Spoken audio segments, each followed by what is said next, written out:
Shanti. I've been given the great fortune to introduce our most senior and beloved brother Jagdish. And for those of you who don't know brother Jagdish, I will share with you just a few things. He comes from the area in India called Multan. I don't know how many of you know that, which is where a lot of great Sufis and saints come from. And just by being in the presence of Brother Jagdish, you could see or experience that the soul within that body is quite unique and very special. After completing his studies at the university, Brother Jagdish became a principal of the Teachers of Institute for many years, but deep within him was a desire to pursue transcendental truths. He studied a great deal of philosophy, world religions, and deeply felt that a life without God would be a life of no purpose. This brought him to the doors of the Brahma Kumaris. As I'm sure many of you have heard in the Murlis in the morning, Baba has given Brother Jagdish many great names. One is Sanjay, and another one is Ganesh, the Lord of Wisdom. And as much as Baba wanted Brother Jagdish to be his right arm, he also deeply felt that Brother Jagdish could do a lot of service, a lot of world service. So he sent him to Delhi to do that as well. I don't want to go on too much about all the things that he does, apart from being the chief editor of Purity, Gyanamrit, Global Renewal and all of that. But he's so humble. He doesn't know this, but the brothers in the sound room were just saying, you never know when Brother Jagdish walks into the room, because he's so quiet and humble. He'll just come in like the ordinary door here. And he really has that speciality. So without further ado, I appeal to you to just take maximum benefit from this discussion today with Brother Jagdish, seeing that it is a great fortune to have such a jewel in our presence. Thank you, Brother Jagdish. Welcome. Om Shanti. Om Shanti. Before I entered this hall, the sister had told me that she would be introducing me. But what she spoke about me, I have not been able to hear. Recently there was a big blast just near me, and that has affected my ears. So I am not able to listen much. Baba says, you should be above hearing while you hear. So I have reached that stage. So what she said about me, I have not yet been able to understand, but she said something about me. This much I know. Thank you, sister. Now, when we were meditating, a song was being given to us, and it said, place the boat of your life under the charge of God. The boat of our life. The boat of our life is caught up in the will, in a very deep will, and we are unable to take it across. It is beyond our powers. Life after life we have been trying, and so many religious leaders have been trying to help us, but it has not been fruitful. And therefore we ultimately turn to God and we say, now we surrender ourselves to you.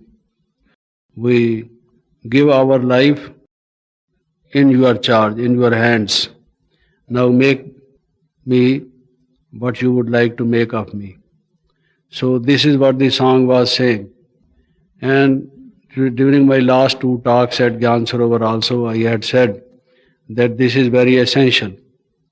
Unless and until that divine help is there, Shiv Baba's guidance and blessings are there, we will not be able to reach our stage of perfection, our goal of perfection. His help is essential. Of course, we have to make sincere efforts, but our efforts have to be added. Baba's help has been to be added to this.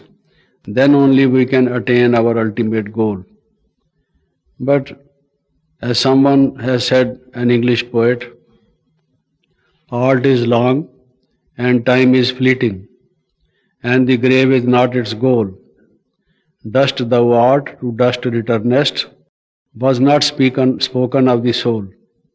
So when we know that we are souls, not body, and that we have a goal and also a role, then we have to reach our goal. But the main problem is that we have limited time at our disposal, and we have to do much effort for that, for our self-transformation. Because during the last 61 lives, we have been doing such actions based on body consciousness, which we call now as negative actions. And we have now on our head a great load of karmic account we have to settle on. And this is a very uphill task we are supposed to do. So within this limited period, we have to change our habits, our sanskaras, and to fill their place with divine virtues, and to liberate ourselves from all the negativity.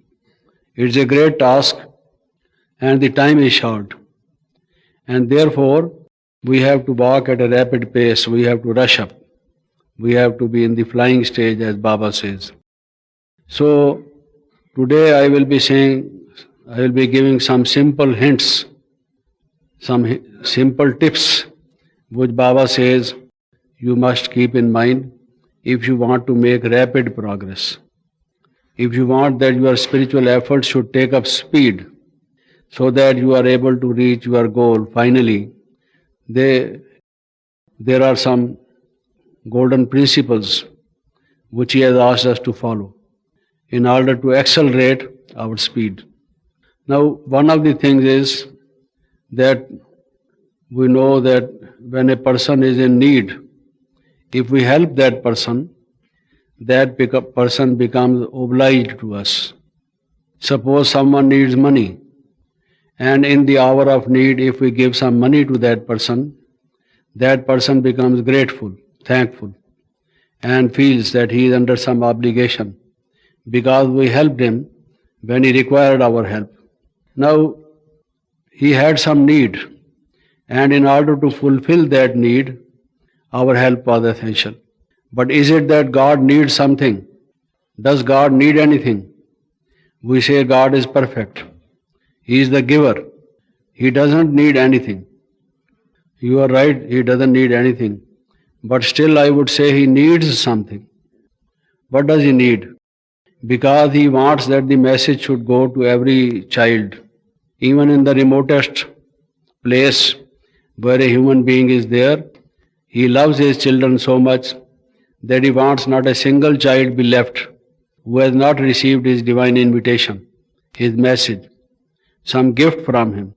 And for that He needs certain persons who should communicate with them, pass on that invitation to them.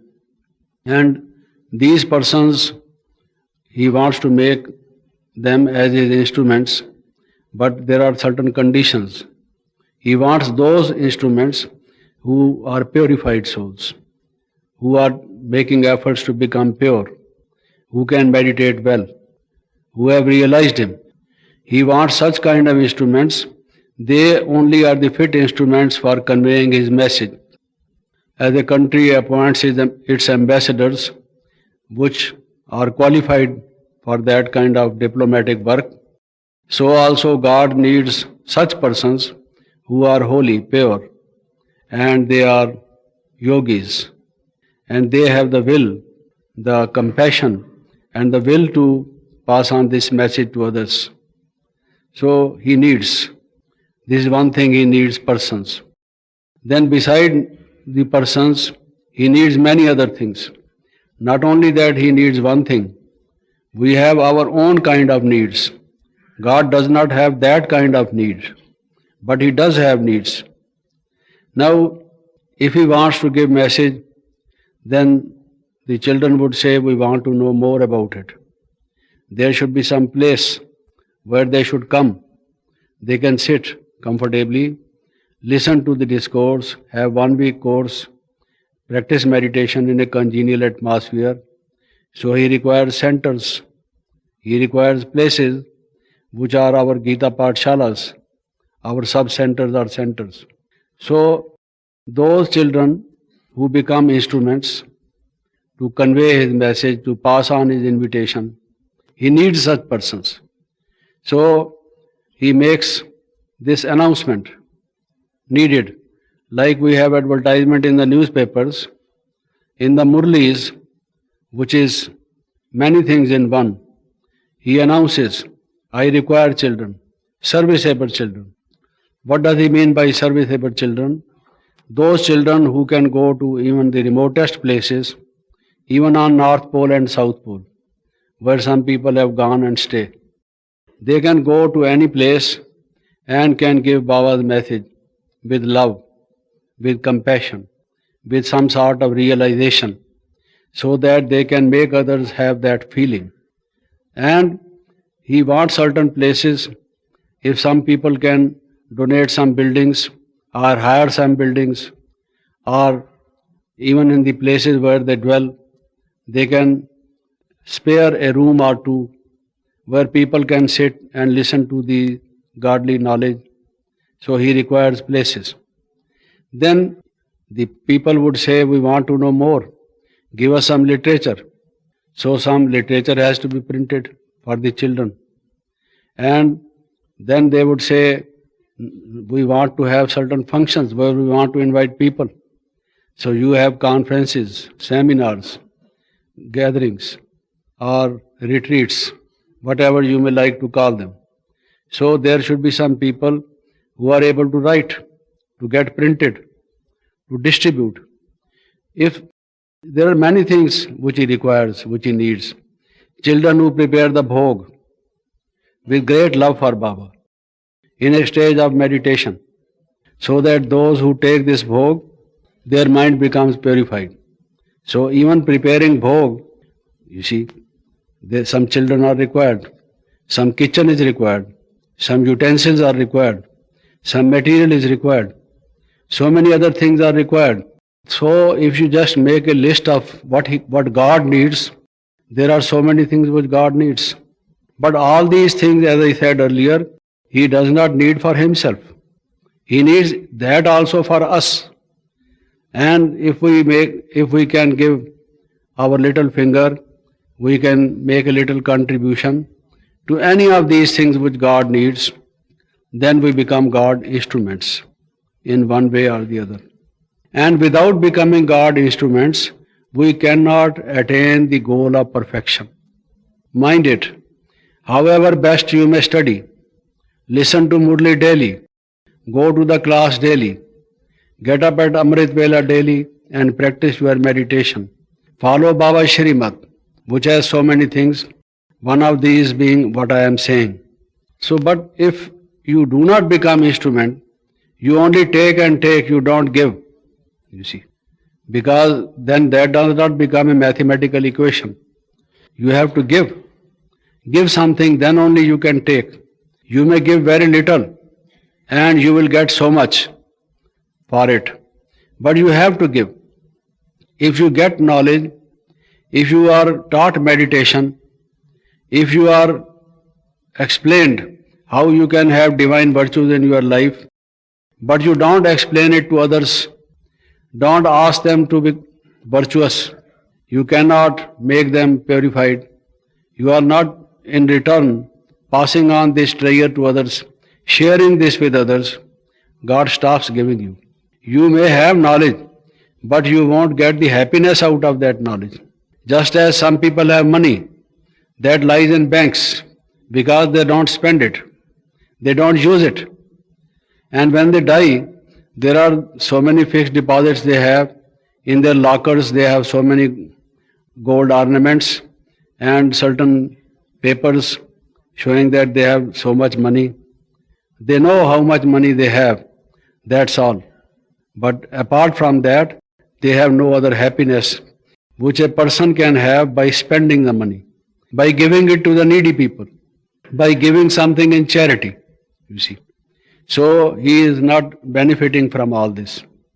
So is the case with those children who get knowledge but do not give knowledge, who learn the practice of meditation but who do not pass on this practice of meditation to others who are peaceless, who have lot of tension or depression, and so that they also can feel peaceful and happy. So they won't get the real happiness. They won't feel the real bliss. You are supposed to give. And when you give, you are in a way obliging God. Perhaps this word is not proper, obliging God. God is under no one's obligation. I agree with you. But when you help somebody in the time of need, then what would you say? What you have done?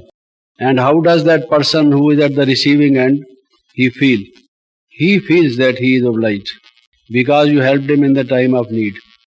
So if you just understand that God needs persons, money, means and other things, some of which I mentioned, and that you are supposed to help, come to him and donate something in this, then he is under obligation.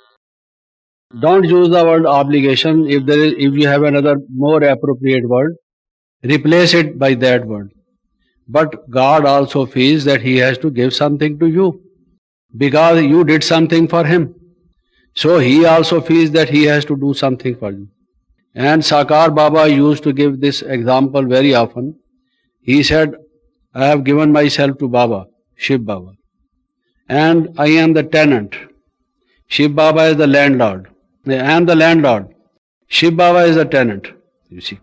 Because he enters into my body. He takes my body as his home and speaks through my mouth. So he is using my mouth organ.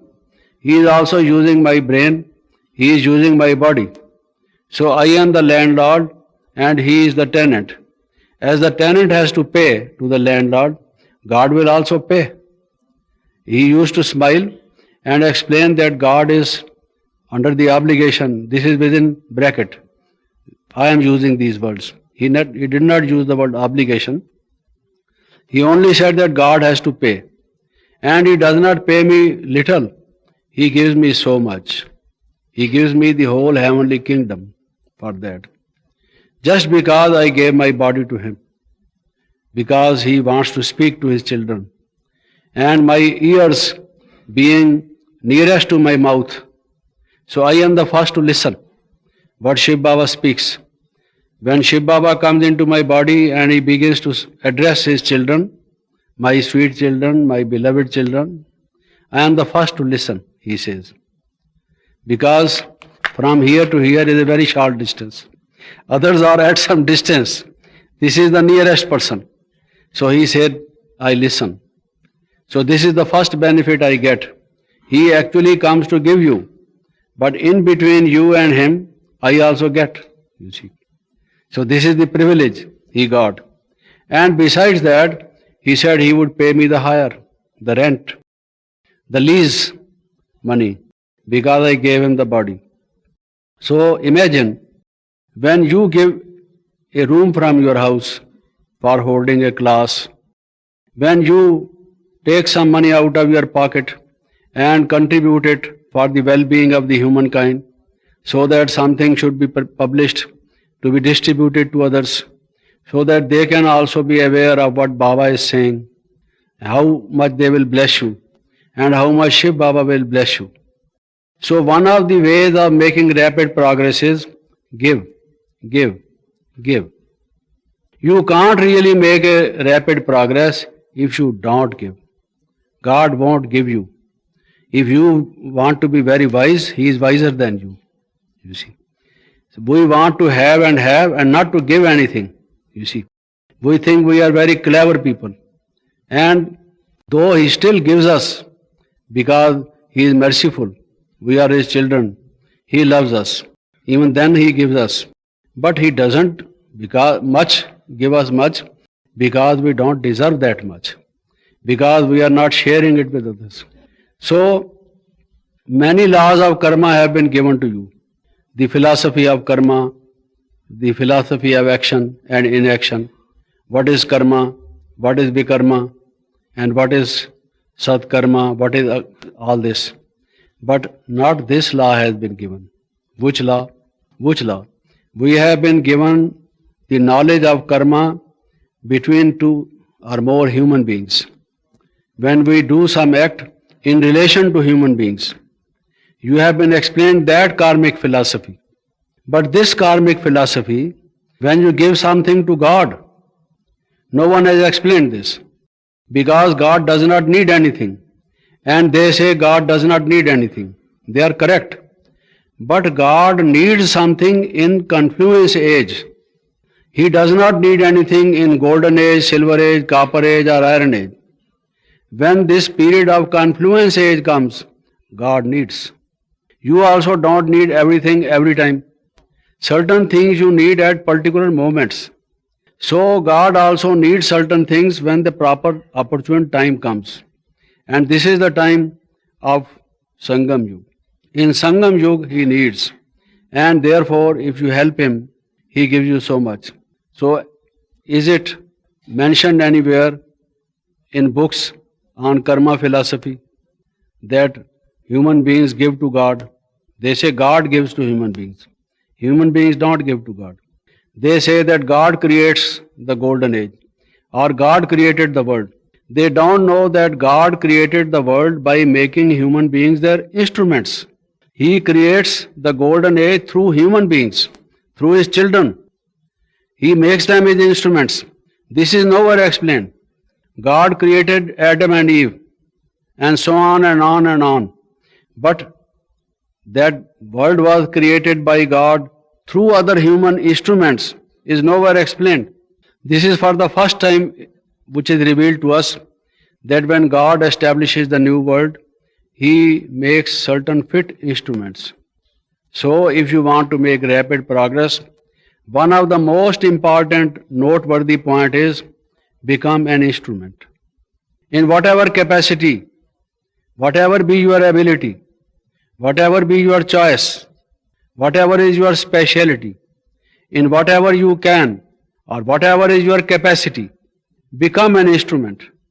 Without becoming an instrument, if you want rapid progress, it is your wishful thinking. Can't become. So it is very essential.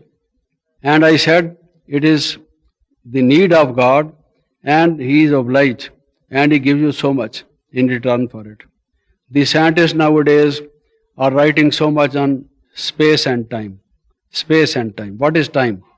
They have written so many books about this time, that time and the other time. You see, measurement of time and various kinds of time from various aspects, considered from various dimensions, But nobody has said, this is the time. What is the time? They are thinking in different way. Sangam Yuga is the time, you see. It is for the first time explained to us, this is the time when every moment is most precious. The value of time in golden age, silver age, copper age, iron age is not as much as the value of a moment of Sangam Yuga. Because in this period of confluence age, you can destroy your past karmic account. You can have virtues in yourself. You can practice meditation and you can make such efforts which entitle you to become rulers or sovereigns of golden age. So this is the time, you see. Time. Okay, that there is a meridian and some places on the such and such longitude and latitude. So what is the time difference between London and India, or Moscow and India, or New York and India, and how the time should be measured, what is what, But this is the time when you can become divine from man, when you can completely transform yourself, when you can become a superhuman, when you can attain the highest that can ever be, that can a person dream of, that can be imagined, even beyond imagination, you see. They say peace that passeth understanding. Similarly, God gives us so much that it passeth understanding. Because Baba once asked us to make a list of what we will get in golden age. People mentioned many things. We will have health, we will have wealth, we will have happiness, we will have golden palaces, we will have aeroplanes, we will have so much to eat, 36 items will be placed on our dining table, and so on and so forth, so much, but not complete. So we get so much for 21 lives. So this is the time, you see. This nobody has said. It has never been revealed in any scripture. I would like to know if someone has ever said about this time when so much can be attained. One moment, Baba says, you don't understand, my dear children, how valuable is your time. The time of the president of a great country, like Clinton, for example, the head of the USA, now the president of the USA, the most powerful nation on earth, the most powerful person that ever has been in the history of mankind, because it is not a bipolar but a monopolar world. How much he can command, how many powers he has. His time is precious, but more precious is your time, because during his presidency he is getting bad names. You see, so much is being written about him. This scandal, that scandal, and the other scandal. Daily being charged with certain allegations. So much inquiry is going on against him. But what you can become, your time is very valuable. So do you understand? If you therefore understand the value of time, then only you can make rapid progress. And if you understand this is the time, then only you can make rapid progress. Apart from that, you are not going to get any other opportunity, mind you. This is the only opportunity. You will not have this kind of a facility or a thing in golden age or all the other ages, but only during this short span of time. If this is known to us, if we are perfectly aware of it, then only we can make rapid progress. Without that, we will be slow. We will be looking at others. This person has not changed, that person has not changed, the other person has not changed. So if I am also not changed, so what? How does it matter? You see, we are all the same. No. If you just understand that this is the time, this we have to understand. And then the philosophy, the formula, the Maha Mantra of change, of rapid progress is, as I said, give, not only give, but give and forgive. Give and forgive. Give and forgive. And then get and forget. Get and forget. Give and forgive. If you don't forgive others, you would not be forgiven. You won't have the blessings of others. Someone has not been nice to you. Someone has been impolite to you, discourteous to you, insultive to you. Forgive. This is his shortcoming, his failure. This is unbecoming of that person. No, why you mind this? It is his choice how he wants to become. It is his role which he is playing. You mind your own business, what you want to become. So forgive. Give your blessings to that man and forgive his failures. Because every one of us, during our moments of weakness, fail, more or less. So why to talk of others' failures? Are we perfect? We still ourselves are making efforts to become perfect. We have yet to attain that stage. So if others have also some imperfections and they are very much visible to us, why to mention them again and again and to take notice of them and put that obstacle in our own way, in our own race? It is not good, not the way of the wise. Therefore, give and forgive. And this is the period when you should get more and more from Baba. Get more and more from Baba. Don't be tired of it. Don't think that we have had enough of it. Now go and sleep. You see, it's time to get. It's time to get. Baba says knowledge is earning. People have said knowledge is light. Now Baba, of course, we agree knowledge is light also. But Baba says knowledge is income. Knowledge is earning. If knowledge is income, people are never tired of income. You see, If you get more and more income, you lose your sleep. Even in the dream, great business people, they can't sleep. They are bargaining, thinking of new initiatives, opening new companies, engaging new managers, you see, starting a new line of business, bifurcating it or doing some other kinds of things. Their body is sleeping, their brain is working, you see, because they want income, income and income. This knowledge is income.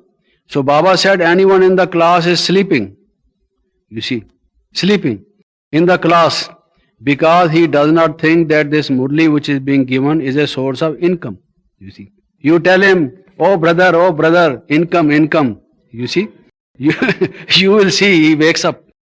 He has forgotten that it is income. He will say, yes, give it to me. You see? Then only he will understand. It is income and great income for 21 lives.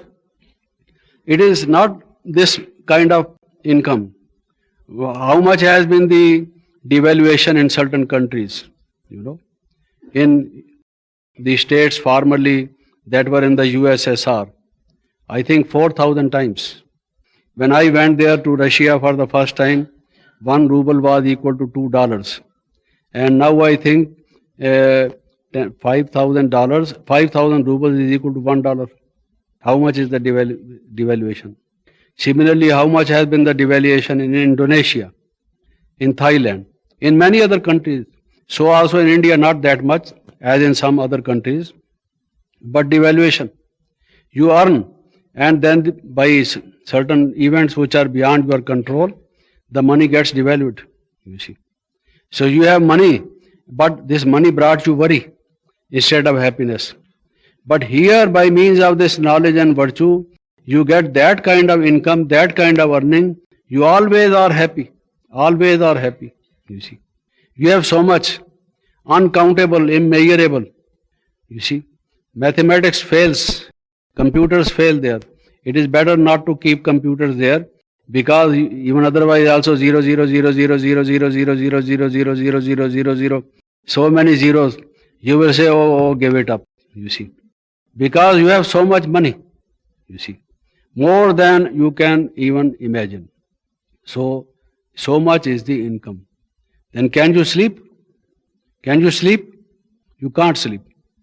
So this is what Baba says, that you should get and forget. What you should forget? The nasty experiences of the past, the bitter memories of the past, your past bad actions. All of us have committed certain bad actions. If we remember them again and again, we are prolonging their stay in us. They are unwanted guests in our house. You see, sometimes certain tenants do not vacate, and we have to go to the court to order them to vacate the building because we require it. So these are the unwanted tenants in us, the bitter memories of the past. Baba says, forget. Instead of that, get divine qualities, get knowledge, you see. And then give and give. So give and forgive and get and forget. This is the formula for making rapid progress. Someone was in the boat and they asked the boatman to take them across the river. And they sat in the boat. The oarman began to move his oars so that he can take the boat across the river.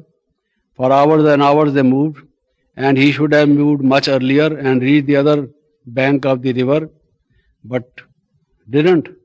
What is wrong with it? It was pitch dark. They couldn't see anything. Even their own hands they couldn't see. And when there was dawn, they found that their boat was tied, you see, to the bank where they originally were. So how could the oars had been moving, but the boat had not been moving because it was tied. So if you want to make progress and your mind is tied to your past, you see, so you are living in the past, not in the present, nor in the future. So what do you think of a person who is living in the past? All the time living in the past. What is the difference between news and history? The news which are news today, After some time become the history. They go and change into history. So we are not having news. We are living only the history, you see. We have a past history and we are living that history, you see. Now leave that history. Then only you become news. Why news is called news? Because it is new. When it is new, it is called news. Somebody said news is called news because N stands for north, E for east, W for west, S for south. You see. So news gives some information about north, east, west and south. Therefore it is called news, you know. This also seems to be quite sensible, but it is a derivative from new. Anything new, new information you get, it is news. But then it becomes history. After that it becomes history. So we are leading our life in the past history, you see, and not leading our life in the present, on which we have to build our future. Our future will be built on our present, not on our past. So let us beware that we have to make this kind of effort. Then another thing which Baba says is about this giving, Tyag makes bhagya, your renunciation. Baba says giving is taking. In no karmic philosophy, it is explained giving is taking. These are two different words in dictionary. Taking means having and giving means giving, you see. So how can giving be taken? Taking. It seems to be paradoxical. How can giving be taken? But Baba says giving is taking. Dena hi lena hai. In Baba's Murlis the words are Dena hi lena hai. When you are giving is taking. When you give something, you are sowing the seeds of which you will get the result. What you are giving is not gone, it is sown. Therefore, when you make some contribution, Baba calls it sowing the seed. Sowing the seed. When you sow the seed, you get so much. And tyag hi bhagya hai. If you want your future to be bright, your fortune to be very high, you want to be very lucky, people go to palmists and astrologers to show the horoscopes and to show their palms. So, where is my luck line, they say. You see, God forgot to draw the luck line on my hand. There is no luck line at all, you see. So take a knife and draw a line. You will have the luck line. No, you can make your own luck. Man is the maker of his own fortune. How can you make your own fortune? Tyag hi bhagya hai. You renounce. The more you renounce, the more you get. Those who were the religious founders, Buddha, Christ, Shankaracharya, others, founders of religions, they gave up everything. And now so many temples, churches, gurdwaras, have been built in their memory. People have spent billions and trillions of dollars to raise monuments, to respect them, to adore them. When they go to religious places, they bow their heads, pay salutations, and put some money in the money boxes. So because they renounced. So the more you renounce, the more you get. So tyag hi bhagya hai. If you think that you must have name and fame, that people must praise you and adore you, that you must be given money for whatever you do, you have expectations, you are a demanding person, then you won't get. If on the other hand you give and you renounce, I don't want any name and fame, I want to remain incognito. Baba is incognito. Shiv Baba has been doing this service for the last 60 years, incognito. Still the people do not recognize him, his work. He has been giving this knowledge to the children. The knowledge is incognito, Baba is also incognito. So if you do the work in an incognito way, that gives you higher happiness, more happiness. You become more rich in your thought, in your meditation, you get much more. So this spirit of renunciation can give us a rapid progress. Without this, we cannot have rapid progress. And they say, God helps those who help themselves. How is it?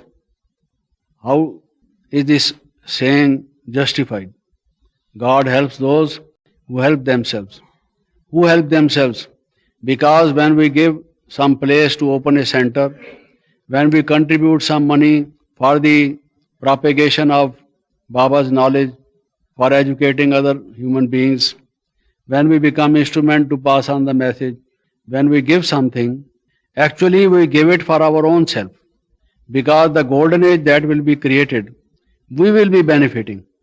Not God will be benefiting. Not Shiv Baba, but we ourselves. We are helping not God, but therefore we are helping ourselves. Because we will be reaping the fruit thereof. Therefore, God is helping us. And we are helping Him in order to get help from Him. Therefore it is said, God helps those who help themselves.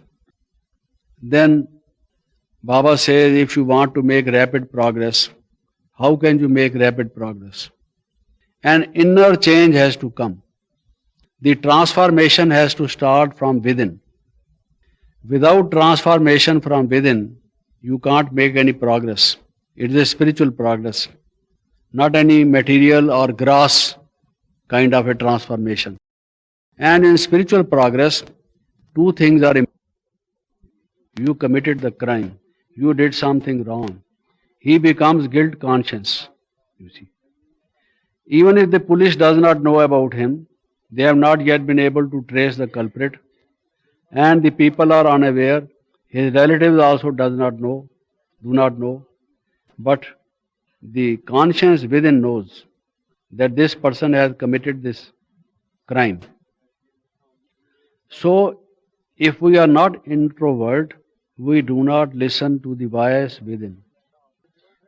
If we want to, because our ears are outside, our eyes are also outside, our nose is also outside, all the organs are outside. So we are getting sensations from outside, but we can't see it within. If we had our nose inside, we won't be able to live even for 24 hours, I suppose. There would be so much of bad smell and stink that we will suffocate and die, you see. So it is good that it is outside, and other things also outside. But there are ears and eyes inside also, that we are not able to use. The third eye, as we call it. We require that kind of thing, you see. If we are not able to see our shortcomings, our bad habits, our defects, then we are blind, you see. We do not take notice of what we are required to do. If a student does not think that he is weak in mathematics and he wants to have guide so that he can prepare this subject and pass the examination, then how can he make efforts? Similarly, if we do not listen to the whispers from inside, and if we do not see what is the shortcoming in us, the bad points in us, the minus points in us, not that we have to see only the minus points, but also the plus points. Because if we see only the minus points, then we lose self-confidence. Oh, I am a useless man, you see. No, I have got also certain merits, certain plus points. We have to see the both. Then only we can make an assessment of our abilities and our shortcomings. And we can find a way to make our progress. So, in order to make progress, this is required. Therefore, Baba says introvert, antarmukhi. The Hindi word is antarmukhi. Your face inside. This is the outside face, the mask. But the face inside, turn your face inside, antarmukhi. And in Hindi, they say antarmukhi sada sukhi. He is always happy who is introvert. Anyone who is extrovert, he will be influenced by what others say, by their comments, positive or negative. If they praise him, he will become proud. If they just humiliate him, he will feel depressed, you see, so on and so forth. But if he is introvert, he gets some such kind of a sustenance, spiritual sustenance, such kind of spiritual power that he doesn't mind. He has self-respect. He knows what he is, and therefore he does not mind what people think of him. He does not care much for their opinion, but he knows what he actually is, his bad points and his good points. Sometimes you are telling the truth and people are doubting you, and you feel disturbed. You think that you are telling the truth, and look, they are your close friends and they don't believe you. It is very strange. You are surprised at their behavior. But when you know that you are true and you are introvert, you don't bother. Truth will ultimately prevail. It will come up. People will become aware of it. Who is true, who is right, who is wrong. So that gives you moral strength, moral stamina. Mere values are not enough. Values should be changed into the strength. Nowadays, people are talking of moral values, ethical values, human values, spiritual values, values, values and values. But money does not only have a value, money has a power, you see. It has also to be used as a power. That is one aspect of the money, that it has value. Purchasing value, for example, it is also purchasing power. Similarly, these values are the power when you have them. They should be changed into that. When you take fruit juice or fruit or dry fruit or certain other tonics, certain things which make a nourishing food for you, then it is food. But ultimately that food changes into stamina. It changes into physical strength. Similarly, values also should change into strength. They should give you moral courage, moral power, moral commitment, and some kind of self-confidence, so that you feel happiness. They should empower you. Not merely they should give you, you are only aware of values, but they should empower you, you see. So, this introversion gives us that moral power, spiritual power, and this brings us transformation. This is a factor for our rapid transformation. Without that, our progress would not be very rapid.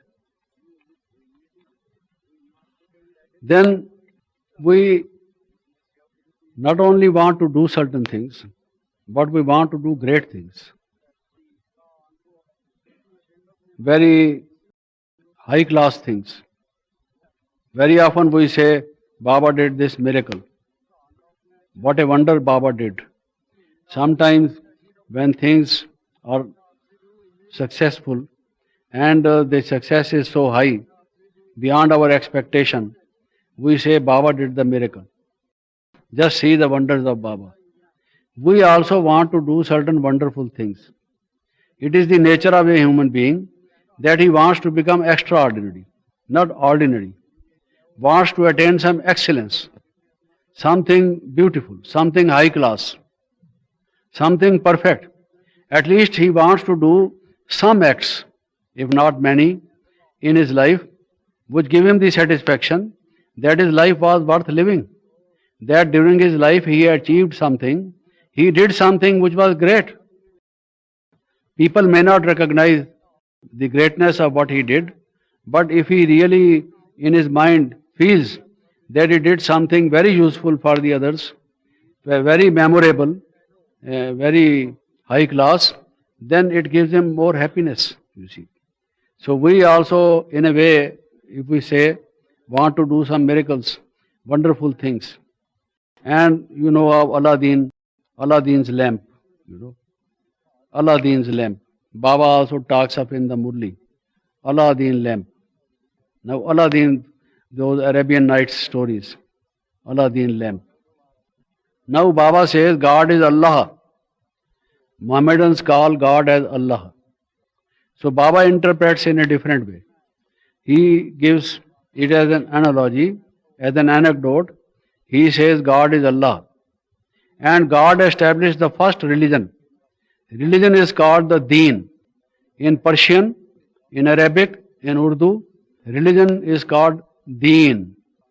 And Baba says God established the first religion. Awwal Deen. Awwal means the first. God, Allah, established the first religion. So this is Allah Deen. You see. And what is the chirag, the lamp? These are the two lamps. You see. These are the two lamps. Besides that, there is another lamp also. But what is the use of a lamp if it does not have light? You see. Lamp is for light. So, if we are soul conscious, if we are God conscious, our drishti, right and left. Baba says in one eye, you have mukti. In the second eye, you have jivan mukti. Now you have to find out whether in the left eye you have mukti and you have jivan mukti in the right eye, or it is the other way, you see, each one of you. But Baba says our eyes are like lamps which show people mukti and jivan mukti. Your stage should be so elevated, so much soul conscious you should be, so high class yogis, very powerful yogis.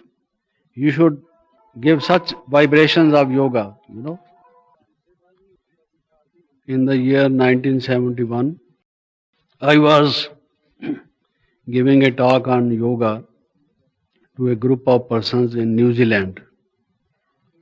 And someone was using his photographic camera and he took a shot. There was flash. And among that group, there was a humorous person. I had said in my talk, that informal talk, God is light. And now when this camera clicked and there was flash, there was light. And that humorous person said, Yogi Chandar, I saw God. You see, because God is light, I had said. It is difficult for some people to pronounce Jagdish. So simply he said, Yogi Chandar, I saw God. You see, because he had seen the light. And I had said that God is light. Everybody laughed. And when we just sat before Baba, when he was in Sakar form, and we looked into his eyes, he looked into our eyes. Within no span of time, we were transported to a very beautiful experience, elevated. And as I say, Mukti in one hand, one eye, and Jivan Mukti in the other. We experienced that kind of thing. What Baba said was based always on experience. But we haven't attained that stage, whereby when we are in a deep stage of meditation, even while talking or looking at a person, and when we look at him, he forgets his body. He gets detached from his physical being, and then he is in a new experience, new stage, and feels that this was a unique experience he had for the first time in his life, so peaceful, so wonderful, and that he saw. You know, in Sanskrit, the philosophy is known as darshana. Darshana means to see. In English, the word is philosophy. And in Hindi and Sanskrit, the word is darshan. That is to see. There are people, when they explain you something, after speaking a few sentences, they say, I told him like that, you see. And when I was speaking to him, he replied to me, he said, I can't do that, you see. So after every few sentences, they will say, you see, you see, you see. Yes, we see, but he is perhaps not sure and he wants to ask whether we see. Because seeing is believing, they say. And when we sat before Brahma Baba and Mama, it was such a unique experience. Even those who had not been much initiated into the art and science of meditation, they just sat before them and looked into their eyes. They were like Aladdin lamp, magical lamp. Baba's physical body disappeared before from them, and they just saw light, orb of light. Or they forgot their own body and they saw the Mukti Dham and the heaven. You know, Baba in Sindh had a driver who was a Muslim. He drove his car. And when he drove his car, before driving the car, in order that Baba may sit in the car, he would open the door so that Baba may come. And when Baba came to the door of the car and looked at him, and he looked at Baba, he won't be able to close the door, nor go back to the driver's seat. He would see Allah, or he would see Muhammad. For a couple of moments or minutes, he would be standing still, and he would be just experiencing light. And then Baba would say like this, do like this. And then he would realize, oh, he is supposed to drive the car. He is looking at Allah or the Muhammad and the garden of Allah, as they used to say. And then he realized that he is to take Baba to some place. He is to drive the car. He would come in the driver's seat and then drive. There was also a woman. She used to come to that house, and for the purpose of sweeping, she belonged to that kind of group which did this kind of work. She was paid for that, and she would come after taking the bath, after taking the showers, changing the dress, because she thought it is a holy place. Baba is a holy person, so she would then only enter this place. And when she would see Baba, she would begin dancing, you see. So the broomstick and the basket into which to put the rubbish would be lying outside, and she would be dancing, you see. You had seen the last night on the stage what was happening. Somebody having the broomstick, you see, and the basket. So she began to dance. It is because she saw Krishna. And after seeing the Krishna, she would begin to dance as if she is dancing with the Krishna, you see. So Baba's vision, Mamma's vision was so strong, so powerful, so elevated they were, so much soul conscious, in stage of deep meditation, withdrawn from the body, feeling that they are light, flying angels, you know, that from their own experience they would pass on this kind of experience to others.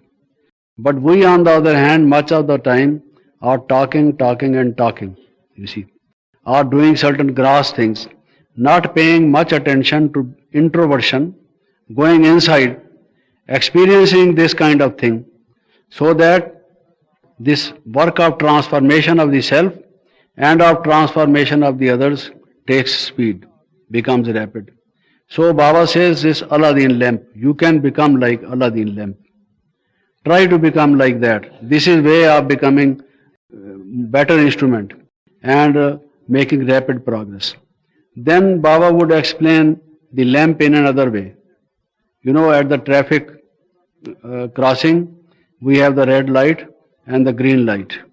We call it traffic control. When the green light is there, the vehicle can cross. And when the red light is there, it must stop.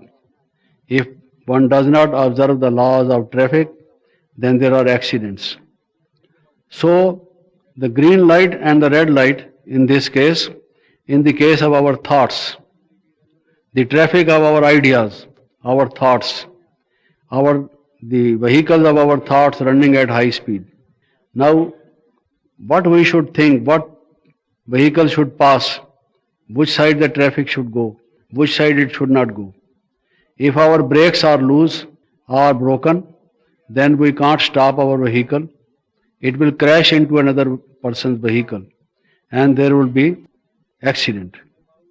What happened with Diana, the Princess of England? What happened with her? You see, if you just listen to all the events from this point of view, how values are essential, photographers were chasing. They came to the place in the hotel where she was staying with her friend, the boyfriend. Name was Dawood or somebody. So he was there and she was also there. So in order to escape from the cameras, from the photographers, from the press people who were standing outside the main gate, they thought they would come and take their vehicles and go from here and they would take certain shots. So they decided that they go from the opposite gate, the other gate. And in order that they may go from the other gate, and the press people should think that she has not yet come, the actual driver was asked to wait outside the main gate. So all the press people thought that the driver is here, so she has not yet come. And instead of that, they called another driver who was off duty. And since he was off duty, he had drunk heavily because he was off duty. And they called that driver. So that driver came and took their vehicle from the opposite side in order that the pressmen cannot chase them, who ultimately chased them. And this drunk man, the driver, because they have found the proof, the investigative agencies in France and elsewhere, they found that that man was heavily drunk, and that was one cause of accident. Similarly, many accidents take place in life, in our life, because of wrong decisions. First of all, they were afraid of the press people, their cameras. The second, this is the wrong decision. Then another decision, that they called a man who was off duty. Then they called that man who was not only on off duty but heavily drunk. So there was accident. Similarly, if our mind also is polluted in a way, we also take wrong decisions. And if we think what we should not think, and if we do not think what we should think, there will be accidents. And there are fractures, there are serious accidents. We break the hearts of some people, we injure the minds of others, the susceptibilities of others. All the time when we are talking to people, working with them, living with them, we say certain things, do certain things which give them bad feeling, cause them pain, cause their emotions, the deep injury, you see. So these are social accidents, you can say. Accidents in our relations.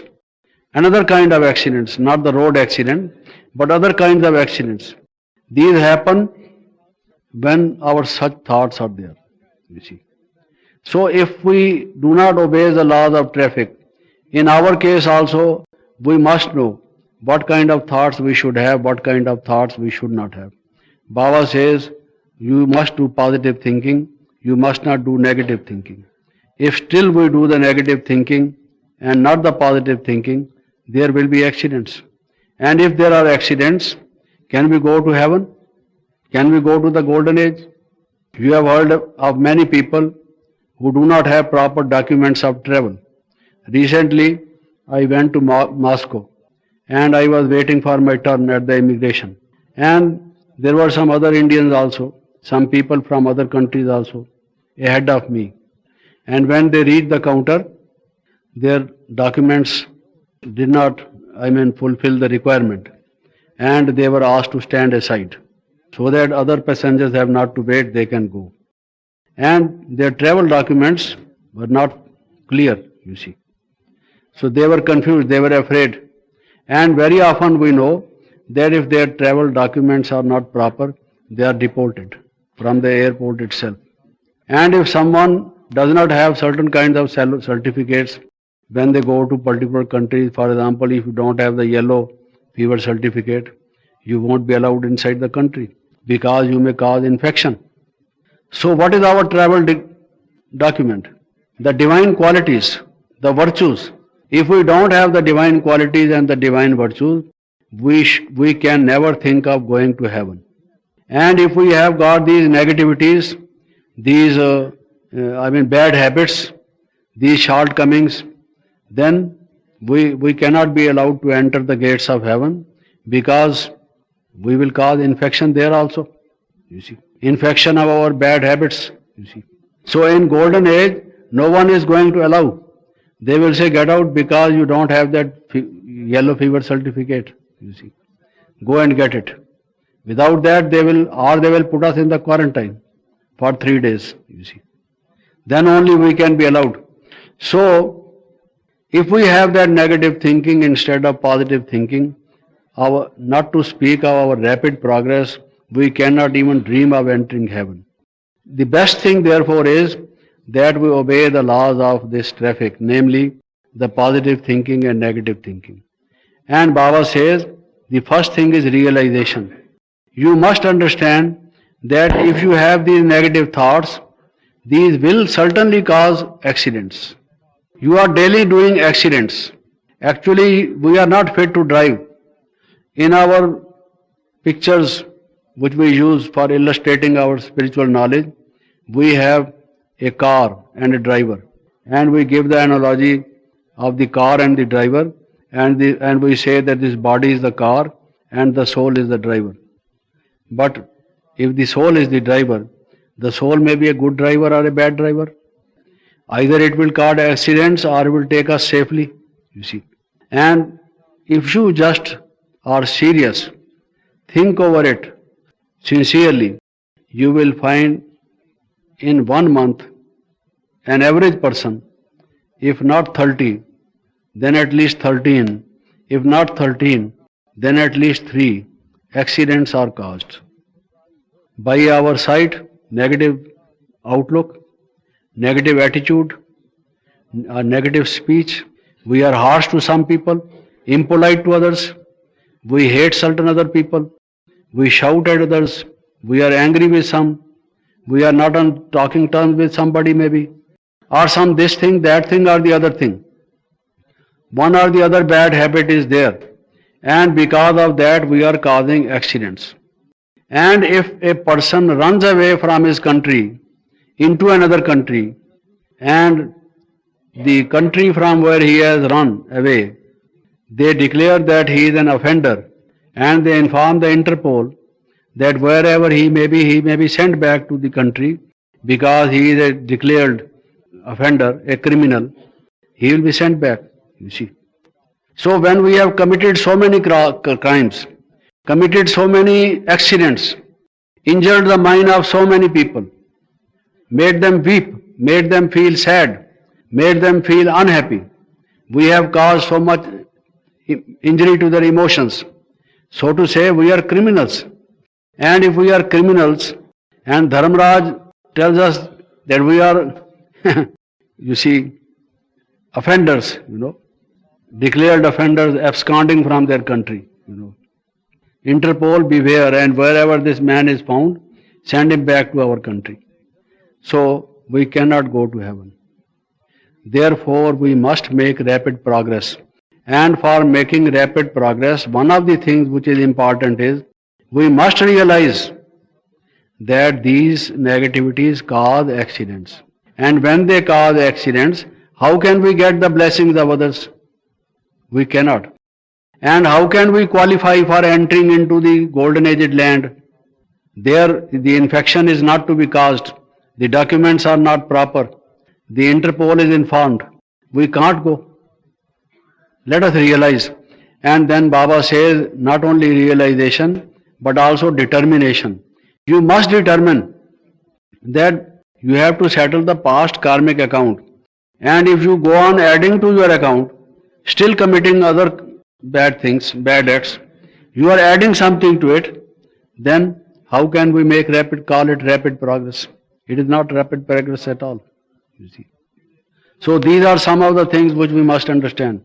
And Baba has been saying in the Murli very often that, children, you should be ever ready. So many number of times Baba has said ever ready.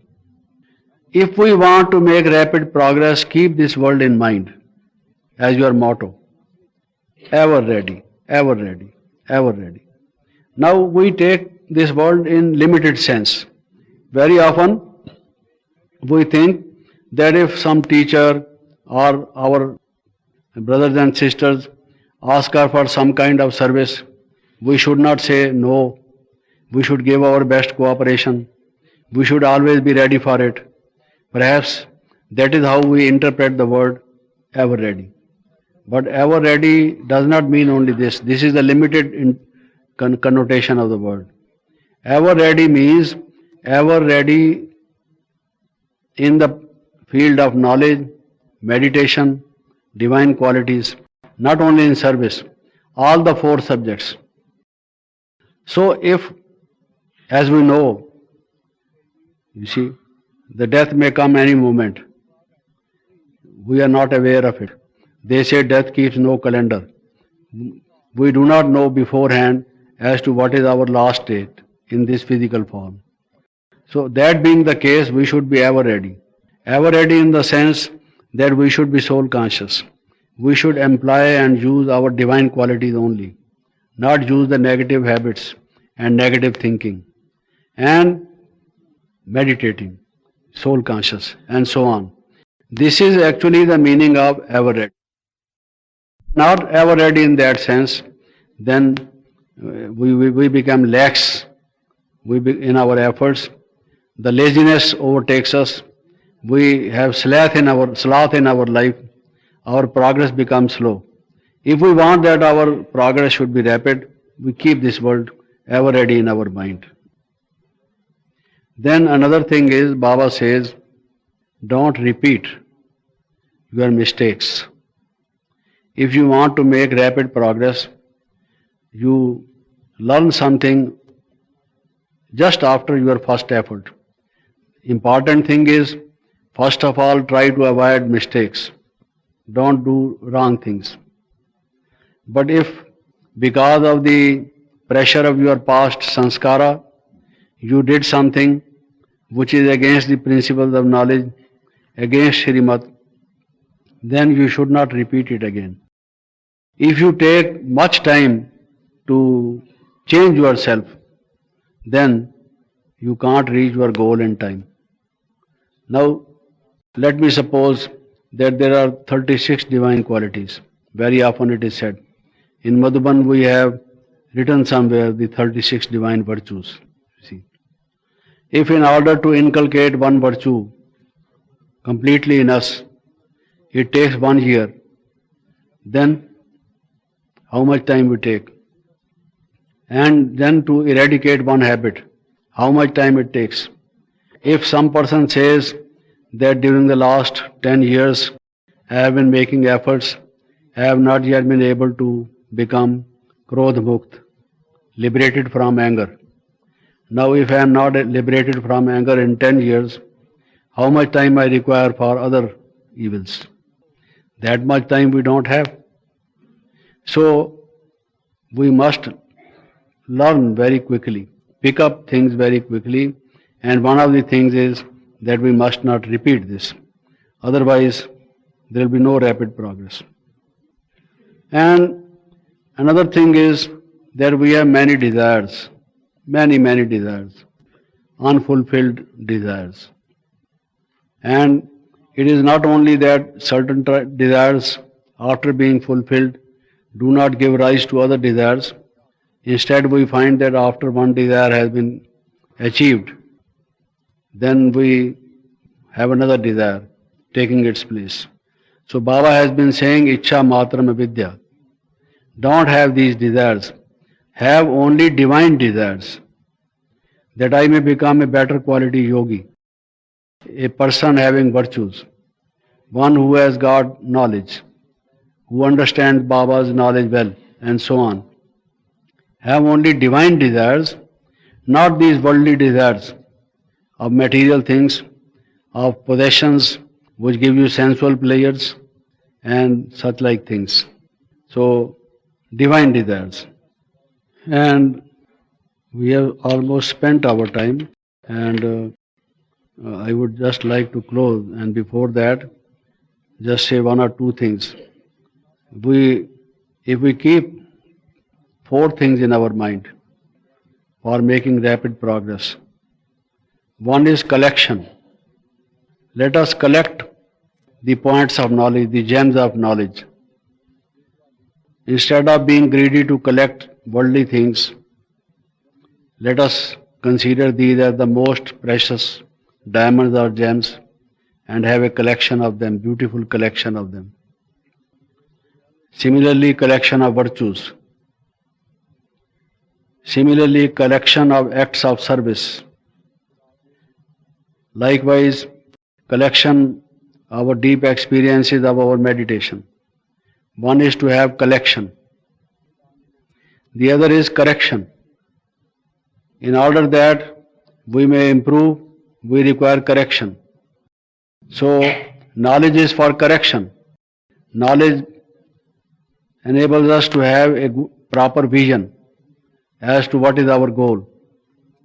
Baba says presently there is a big gap between the ideal, that is your goal, and your present state. A great distance you have to travel. This gap should be filled up. It should not remain. And for that, improvement is essential. Therefore, I say correction. Knowledge is therefore for correction. Then another is connection. Connection with Shiv Baba. Pay attention to this.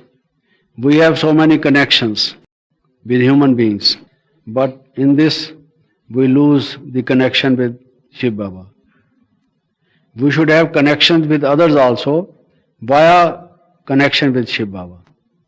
Our link with others should be through Shiv Baba's link. They are related to us because they are related to Shiv Baba, and we are also related to Shiv Baba. Therefore they are related to us, you see. So, in one way or the other, not only we should meditate and practice yoga, but our mental connection, spiritual connection, the consciousness of our connection, the connection of our consciousness will be with Shiv Baba. And then rejection. Those habits, those qualities, those thoughts which are not making us make good progress, we should reject them. Always see any proposal, any suggestion which is given to you by friends, by anybody, whether it makes you more pure, whether it gives you more virtues, whether it takes you in deeper stage of meditation, whether it enables you to do better service, you accept it if it does. And if it doesn't, then reject it. So rejection of negative things, of things which lead to our fall, our deterioration, mental degeneration. So collection, connection, correction, rejection, and then always keep in mind the perfection. They say excellence, that you have to attain your perfect stage, the stage of perfection, to become Narayana from human being, to become a deity from a man, to become divine from ordinary, to become extraordinary, to spiritualize yourself, to elevate yourself, to reach the ultimate, which is the perfect stage, stage of perfection. And this is possible when you change the attitudes and change your outlook. Without that, it would not be possible. A person gave money to two sisters. He gave 500 rupees to one sister and 1000 rupees to another sister. He thought it was proper. Maybe the other sister had told him that he wanted money for this, that and the other purpose. She perhaps made aware of her need and he thought it justified. Whatever be the reason, he gave 1000 rupees to one sister and 500 to the other sister. Now this other sister who got 500, she thought, why he has given me 500 rupees? And the other sister 1000 rupees. You see, he is favoring the other sister, doing injustice to me. He has lack of love for me. He loves the other sister more. She became jealous of the other sister and began to hate his brother, her brother.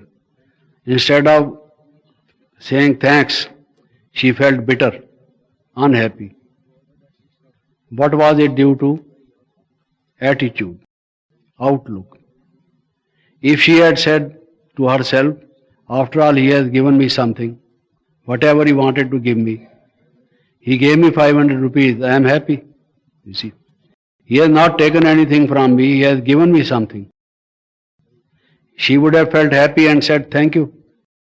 Maybe there is some reason why he has given 1000 rupees to the other. So her negative thoughts started, her jealousy also started, hatred also came, relations also became polluted because she began to think the negative way. Why he gave him 1000 rupees and 500 rupees to me.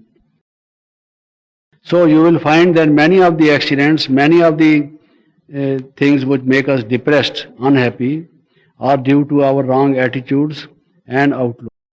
Therefore, Baba asks us to change our vritti, our attitude, our outlook. Without changing our attitude and outlook, we cannot change. And change is a must. Therefore, finally, Baba says, children, you always say, Baba, you have given me so much. Baba, I am very thankful to you. Deeply, I feel my gratitude towards you. You have been so kind to me. You have showered your grace on me. So Baba says, what is the return if I have given you? Baba says, the return I expect is, other people expect the return. If you give money, they give back your money or help you in time of need. Baba says, no, not that kind of return. Take a turn. Take a turn, this will be your return. If you just take a turn, transform yourself, then that will be a return on your part. I have given you knowledge, I have given you the art of meditation, I have given you the gems of virtues, and so on. Now, what are you going to return? I am not asking for any other kind of return. Only take a turn or a roundabout turn. You see, change your ways, your manners, your habits, your lifestyle, yourself, your attitude, your outlook. This is the turn which you should take. If you take this turn, then you have returned. Okay? Thank you. Om Shanti.